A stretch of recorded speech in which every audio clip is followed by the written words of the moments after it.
आज मैं ज्योग्राफी का एक नया क्वेश्चन लेके आया हूँ। दोस्तों, इससे पहले मैं और भी कई सारे क्वेश्चन का वीडियो अपलोड कर चुका हूँ। उसका लिंक जो है ऊपर डिस्क्रिप्शन में दिया हुआ है। आप चाहें तो उन सारे वीडियो को देख सकते हैं। ठीक है, अब इस क्वेश्चन को समझिए। यहाँ देखिए, जलाक्रांतता कैसे उपस्थित होता है, मृदा अपरदन में इसकी क्या भूमिका है। दोस्तों, यहाँ पर देखिए, जलाक्रांतता।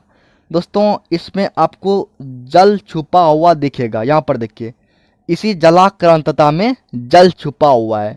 दोस्तों, ये जलाक्रांतता जो है यह एक समस्या है। ठीक है, लेकिन यहाँ पर जल छुपा हुआ है, मतलब ये जल से संबंधित कोई समस्या है। ये बात आपको पता चल गया। ठीक है, अब देखिए, आपसे पूछा गया है कि जलाक्रांतता कैसे उपस्थित होता है, मृदा अपरदन में इसकी क्या भूमिका है।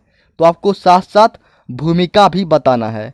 तो इसका आंसर देखिए, यहाँ पर देखिए, अधिक सिंचाई से जलाक्रांतता की समस्या पैदा होती है। दोस्तों, होता यह है कि कभी कभी किसान जो है खेतों में आवश्यकता से अधिक सिंचाई कर देता है, मतलब ज़रूरत से ज़्यादा पानी डाल देता है खेत में। तो इसी अधिक सिंचाई से जो है जलाक्रांतता की जो समस्या है ये उत्पन्न हो जाती है, मतलब पैदा होती है। इसे ध्यान में रखिएगा। ठीक है, पंजाब, हरियाणा और पश्चिमी उत्तर प्रदेश में इससे भूमि का निम्नीकरण हुआ है।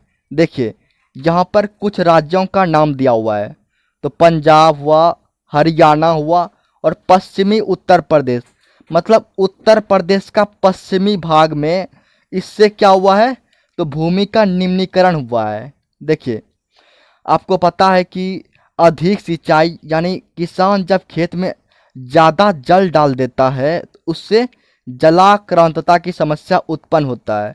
तो ये सारे राज्य जो हैं, पंजाब, हरियाणा, पश्चिमी उत्तर प्रदेश, इन सब में बहुत सारे किसानों ने क्या किया कि आवश्यकता से अधिक जो है सिंचाई कर दिया, मतलब खेत में आवश्यकता से अधिक जल को डाल दिया, जिस कारण से क्या हुआ, तो भूमि का निम्नीकरण हो गया। ठीक है, पैराग्राफ चेंज करके आपको लिखना है, जलाक्रांतता से मृदा में लवणीय और क्षारीय गुण बढ़ जाते हैं।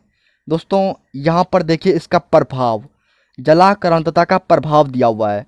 तो जलाक्रांतता से होता यह है कि मिट्टी में जो लवण और क्षार है इसका गुण बढ़ जाता है। ठीक है, मतलब मृदा यानी कि मिट्टी में लवण और क्षार का जो मात्रा है ये मात्रा बढ़ जाते हैं, जो भूमि के निम्नीकरण के कारण होते हैं। देखिए, मिट्टी में जब लवण और क्षार की जो मात्रा है वो बढ़ जाएगी तो तब क्या होगा, तो भूमि का निम्नीकरण हो जाएगा। ठीक है, भूमि के निम्नीकरण के कारण होते हैं, इसे याद रखिएगा।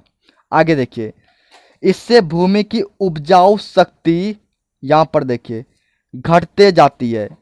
दोस्तों, सबसे पहले यहाँ देखिए, ये जो है जलाक्रांतता, इससे होता क्या है, तो इससे भूमि की जो उपजाऊ शक्ति है, ठीक है, ये उपजाऊ शक्ति जो है घटते जाती है, मतलब धीरे धीरे धीरे करके घटते जाती है और भूमि धीरे धीरे बंजर हो जाती है। देखिए, जब भूमि की उपजाऊ शक्ति घटते जाती है, मतलब धीरे धीरे घटने लगती है, तो उससे क्या होगा, तो भूमि पर किसी प्रकार का जो फसल है वो नहीं उगेगा, बहुत कम मात्रा में उगने लगता है, मतलब भूमि जो है वो धीरे धीरे बंजर हो जाती है। ठीक है, जलाक्रांतता एक बड़ी समस्या है। दोस्तों, ये जो जलाक्रांतता है ना, यह एक बहुत बड़ी समस्या है, क्योंकि देखिए, आपको पता है कि जलाक्रांतता से भूमि जो है बंजर हो जाती है। ठीक है, बंजर हो जाती है। अब बताइए, अगर भूमि बंजर हो जाएगा तो किसान खेती कहाँ पर करेगा। अगर किसान खेती नहीं कर पाएगा तो क्या होगा, फसल का उत्पादन नहीं होगा, और अगर फसल का उत्पादन नहीं होगा तो हम खाएंगे क्या। तो मतलब ये जलाक्रांतता जो है एक बड़ी समस्या है। ठीक है, ये मृदा अपरदन में महत्वपूर्ण भूमिका अदा करती है। देखिए, यहाँ पर आपको क्वेश्चन में क्या पूछा गया है, मृदा अपरदन में इसकी क्या भूमिका है, यानी जलाक्रांतता का मृदा अपरदन में क्या भूमिका है। तो यहाँ पर देखिए वही बात यहाँ पर है, ये मृदा अपरदन में महत्वपूर्ण भूमिका अदा करती है। नंबर 1 पर ध्यान दीजिए, जलाक्रांतता से मृदा में लवण और क्षार की मात्रा बढ़ जाती है। देखिए ये जो जलाक्रांतता है, इससे होता यह है कि मिट्टी में, मृदा यानी मिट्टी में जो लवण होता है और क्षार होता है, मिट्टी में लवण और क्षार जो होता है इसकी मात्रा जो है वो बढ़ जाती है। ठीक है, किससे?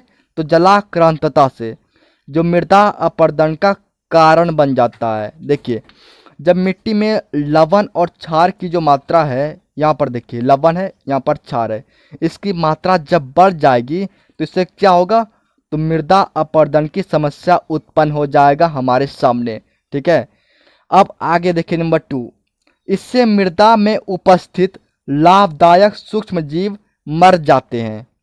देखिए मृदा में यानी मिट्टी में ना बहुत सारे ऐसे छोटे छोटे जीव होते हैं, सूक्ष्म जीव मतलब छोटे छोटे जीव, जो हमारे लिए लाभदायक होता है, हमारे फसलों के लिए लाभदायक होता है।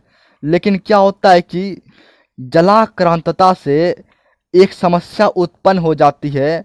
ये जो सूक्ष्म जीव हैं, देखिए समस्या बहुत सारी उत्पन्न हो जाती है, तो उसी समस्या में से है कि सूक्ष्म जीव जो हैं, मतलब छोटे छोटे जीव जो हैं, ये मर जाते हैं। देखिए आवश्यकता से अधिक अगर खेत में जल डाल दीजिएगा, इससे क्या होगा, तो छोटे छोटे सूक्ष्म जीव जो हैं, छोटे छोटे सूक्ष्म जीव जो हैं वो मर जाते हैं, जिससे क्या होता है, तो मृदा अपरदन हो जाता है। इसे ध्यान में रखिएगा।